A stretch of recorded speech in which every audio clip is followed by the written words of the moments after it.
He had never been the kind of man who believed in perfect timing, signs from the universe, or magical moments that changed a life forever. But the day he met Alina at the small, dusty bookstore downtown,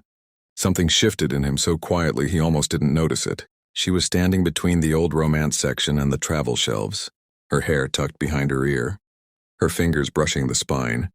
of a worn-out novel, as if she were reading its heartbeat.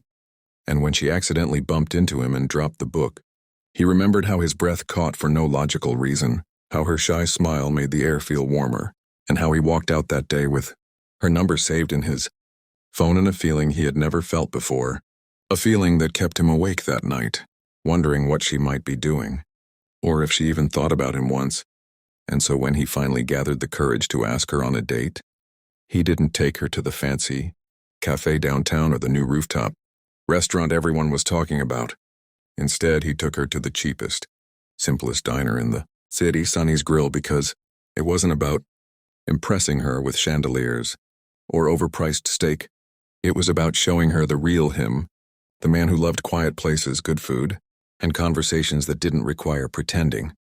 But as they walked in, he couldn't help but notice the way her eyes scanned the small neon sign, the cracked leather booths, the clatter of dishes behind the counter. And for a split second he panicked, thinking she would judge him or think he didn't value her enough to take her somewhere better. Yet she surprised him when she smiled softly and said, "I love it already." And that one sentence carried more sincerity than any practiced compliment he had ever heard. So they sat down in the corner booth, and he felt something ease inside him, something that whispered maybe this could be real, maybe she was the kind of girl who didn't care about perfection. And as the waitress poured them coffee and left them with greasy menus, he watched Alina trace circles on the table with her fingertip, her eyes observing everything with quiet curiosity, and he asked her about her favorite books, her dreams, her fears, and she opened up like a window letting in sunlight, telling him about her late mother, her abandoned hobbies, her wish to travel alone one day just to prove to herself that she could. And the more she spoke,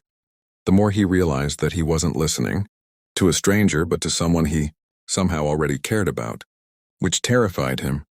but also made him feel alive in a way he hadn't felt in years. And just when he thought the date couldn't get any better, the diner door swung open with a bang and 3 men walked in, loud, arrogant, and clearly intoxicated, with one of them staring at Alina a little too long. And he felt his stomach tighten,